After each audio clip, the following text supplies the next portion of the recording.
Oi, gente, tudo bom com vocês? Hoje eu vim aqui falar de um assunto extremamente delicado. É um conteúdo diferente de tudo que você já viu na sua vida. Quem me conhece como profissional sabe que eu odeio trabalhar com diagnóstico. Eu acho que o diagnóstico rotula o ser humano.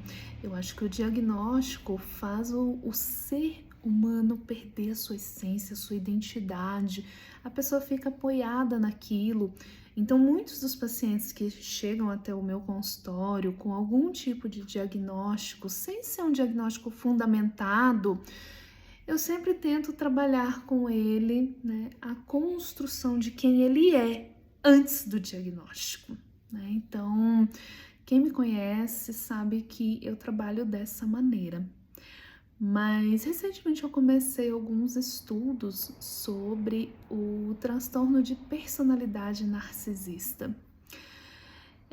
A gente sempre ouve falar nesse assunto, né? Recentemente a gente viu um caso aí grande na mídia, né, de uma atriz muito famosa que expôs essa situação em mídia, e eu tenho certeza que isso abriu a mente de muitas pessoas e teve muitas viradas de chave aí, né?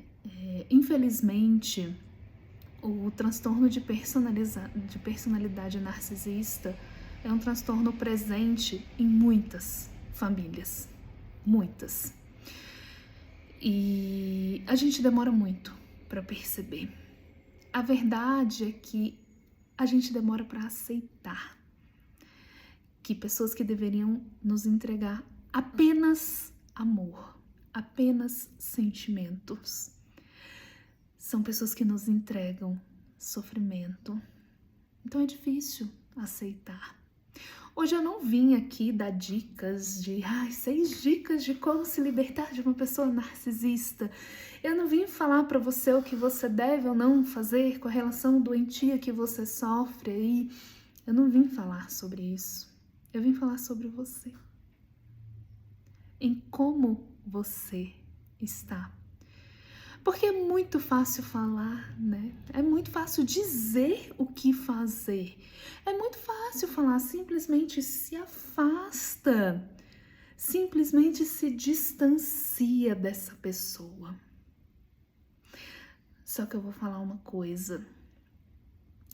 Quem vive uma relação narcisista, existem 2 tipos de distanciamento: o físico e o emocional. Muitas vezes você vai se afastar fisicamente. Você pode estar morando lá no Japão, do outro lado do mundo, numa outra cultura totalmente diferente da nossa. Mas aquela vozinha daquela pessoa que cometeu abusos narcisistas com você, às vezes a vida inteira, ela vai continuar aqui. Ela vai continuar te dizendo: você não é capaz, você não dá conta, você é frágil, você não vai conseguir. Essa vozinha, ela vai ficar ruminando para sempre aqui. O primeiro passo, sim, é afastar de distância. Mas o segundo passo, que é o mais difícil, é o afastamento emocional.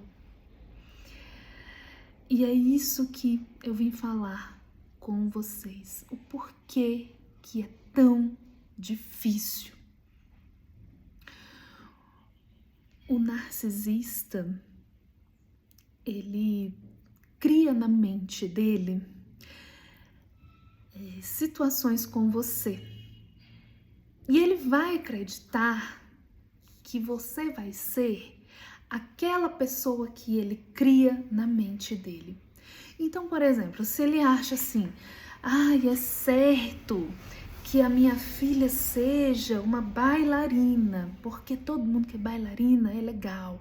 Ou porque eu não tive a oportunidade na minha infância de ser bailarina, então agora minha filha tem que ter essa oportunidade também. E aí, dentro desse relacionamento, a pessoa vai ficar o tempo inteiro reforçando isso dentro de você. Não, você devia fazer aula de balé, viu? Você devia fazer. Porque a aula de balé é o que há, a aula de balé é o que vai fazer você ganhar dinheiro, a aula de balé é o que vai fazer você evoluir, a aula de balé é o que vai fazer você ser uma pessoa melhor. Só que quando você alcança sua maturidade e você consegue ter consciência dos seus desejos e sonhos, isso entra dentro de uma distorção cognitiva tão grande dentro de você. Você começa a brigar com você mesma. Mas, poxa, eu não queria ser bailarina. Eu queria ser, sei lá, médica. Eu queria ser cantora. Eu queria ser qualquer outra coisa, menos bailarina. Só que se eu não seguir o que a minha referência tá falando, se eu não seguir o que a minha mãe tá falando, eu não vou ser uma boa pessoa. Eu não vou ganhar dinheiro. Eu não vou ser uma boa pessoa perante a sociedade. E aí você começa a entrar num colapso dentro de você mesma. Olha o quanto isso pode te causar sofrimento. Olha o quanto que isso pode fazer parte da raiz da sua ansiedade, da raiz da sua síndrome do pânico, da raiz da sua depressão e muitos outros transtornos mentais. Gente, eu não tô falando aqui que existe cura para transtorno mental, mas às vezes a ansiedade que você sente é essa confusão que é dentro de você, entre você querer fazer uma coisa e a sua referência, sua mãe, narcisista, abusadora, dizer que é errado ou dizer que não vai dar certo. Olha a confusão que isso causa e como que essa confusão não vai te causar uma ansiedade. A ansiedade é um método, é um meio para tua mente te proteger de você mesma. A síndrome do pânico muitas vezes é para te proteger de você mesma e de toda essa confusão. Então eu não vim aqui falar sobre transtorno de personalidade narcisista. Eu não vim aqui dar diagnóstico para ninguém, mas eu vim aqui para que você possa olhar para você mesma, para que você possa olhar para dentro de si. E sabe o que mais me movimenta estar aqui? É saber o quanto essas pessoas vivem em sofrimento, o quanto essas pessoas não conseguem avançar na vida porque estão presas emocionalmente nos abusos narcisistas. E isso, gente, abre uma porta, um caminho sem volta para uma série de coisas, inclusive de você criar dependência emocional com outras pessoas.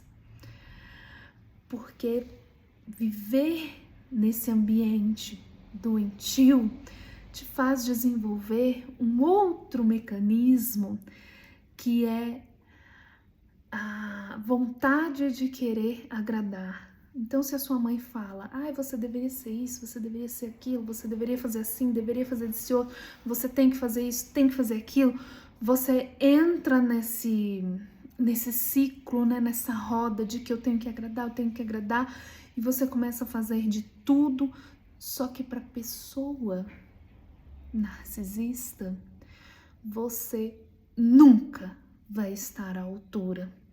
Quando você faz uma coisa, já vem uma outra cobrando.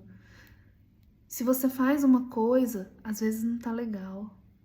Você fez, né? Bacana. Fez uma faculdade, mas não tá legal. Agora você tem que fazer uma pós-graduação. E tem que ser uma pós-graduação nessa área. Aí você vai lá e faz a pós-graduação. Aí daí a pouco, não é só pós-graduação, você tem agora que fazer um curso XYZ. E você nunca vai agradar essa pessoa. Então a chance de você replicar esse comportamento excessivo de agradar ao outro na vida de outras pessoas, seja num relacionamento amoroso, num relacionamento de amizades, isso é muito alto. É muito alto. Pode perceber, você que viveu uma infância, uma adolescência, num ambiente doentio de abusos narcisistas, você com certeza já passou por relacionamentos abusivos. Você com certeza já teve uma amizade abusiva. Você já teve um namorado abusivo. E o que eu quero deixar para você aqui hoje é: você não está sozinha. É difícil mesmo. As pessoas não acreditam na gente. As pessoas acham que a gente está exagerando, porque muitas vezes esses abusos narcisistas vêm de pessoas que deveriam nos oferecer amor. E quando você vai contar isso para alguém, as pessoas falam: não, mas é a sua mãe, é o seu pai, você tem que amar, você tem que honrar. Não, mas é o fulano, você tem que amar, você tem que honrar. Nossa, a sua avó que te criou a vida inteira, você tem que amá-la, você tem que honrar. Não é assim, você está errada. Te coloca ainda mais nessa dissociação cognitiva entre o que é real e o imaginário. Te coloca ainda mais dentro dessa confusão.